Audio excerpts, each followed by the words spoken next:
Emily was the only person in her family who helped her grandfather, Grandpa Collins, after everyone else told her not to.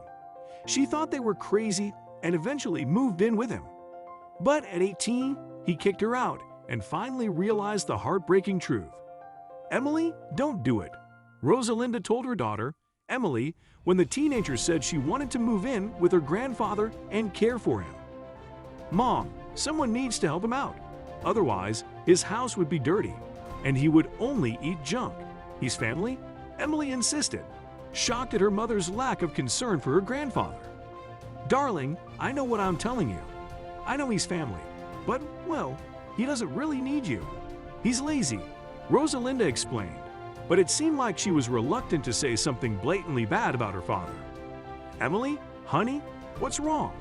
Rosalinda asked in shock and confusion after opening her door and seeing her daughter in tears. "Mom, he does need me. He's my grandpa, and it's insane that everyone in the family wants to ignore his existence." "You're all cruel," Emily accused, talking about her brother and some of the other family members. Rosalinda crossed her arms. "I'm just going to tell you not to do it. Are you going to stop me? You're 16, and moving in with a family member is not illegal. So fine, you can do it if you want to, but I still don't think it's wise," her mother continued, her arms crossed. "Why? Exactly why? Why is everyone in this family so callous?" Emily yelled, frustrated tears forming in her eyes. Her mother hesitated. "He is not the best person. Who cares? He's family.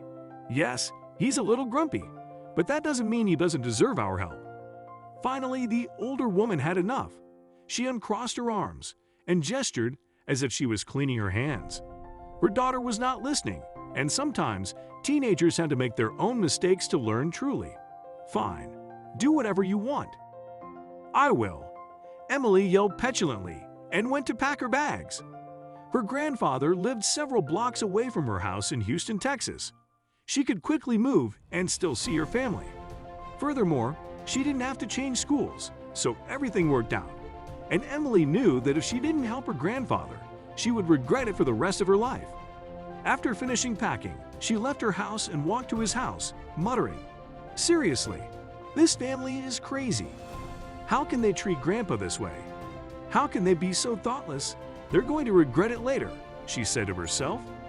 Over the next few days, other family members called and urged her to return home, but she didn't listen to them either. 2 years later, "Emily, honey, what's wrong?" Rosalinda asked in shock. Emily was at her door in tears. "Grandpa just kicked me out of the house," the young woman answered, tears streaming down her face. "What?" Rosalinda asked, still surprised, but she wrapped her arms around her daughter, not waiting for her to answer. "Come in, come in." Over the past 2 years, Emily had distanced herself from the family more and more, even if she lived with her Grandpa Collins close by. She hated that none of them offered to help her with his care, not even when she needed them.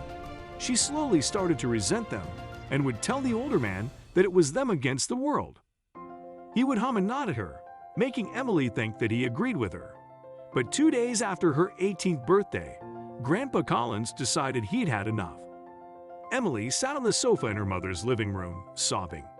He said, "I allowed you to live here because you were a minor, but now you're old and you need to get out. Besides, I have a new girlfriend, and I'm not going to give you any money for college or put you in my will. So, if that was your plan, you can forget about it."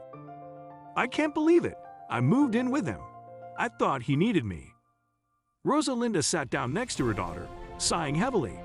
"Honey, I don't want to say I told you so, but I did," she began. "No, you didn't. You beat around the bush. Did you know he was going to throw me out? I never wanted money from him. I sacrificed so much so that he wouldn't be alone," Emily stated, heartbroken. "Not exactly, but I told you that he wasn't the best person. He only ever called us, me and my sisters, when he needed assistance, and you said he has a new girlfriend, which means he doesn't need you now. He never needed you. He needed a maid. Now that girlfriend is going to do it," Rosalinda explained, trying to be gentle with her daughter's feelings. "That's crazy. He's always been like that. Always. You should have stopped me. "Beg me to come back," Emily whispered, her tears subsiding. "Maybe, but you were determined. And you have a big heart. This is a harsh lesson you needed to learn on your own. Otherwise, you would always felt guilty about abandoning him or something. My dad hates everyone and only uses people. That's why we keep a distance. You only met him because I also didn't want to cut him off. But not cutting him off is not the same as helping him and catering to his needs. The fact is, he doesn't care for anyone but himself. It's harsh to reveal, but it's the truth," the older woman explained, rubbing her daughter's back as she leaned her head on him. "I was so stupid. I should listen," Emily said after a comfortable silence. "All that matters is that now you know. Now you can have your room back, of course," Rosalinda said, and they stopped talking about Grandpa Collins. When the whole family learned what he had done to Emily, they all sympathized with her, knowing he would pull something like that. They told Emily not to worry about him anymore.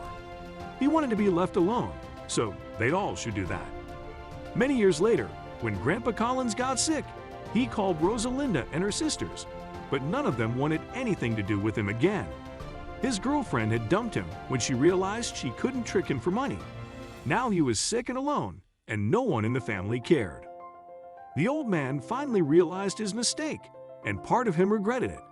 But he still cursed at all of them on the phone until they hung up on him. In the end, he learned that you reap what you sow.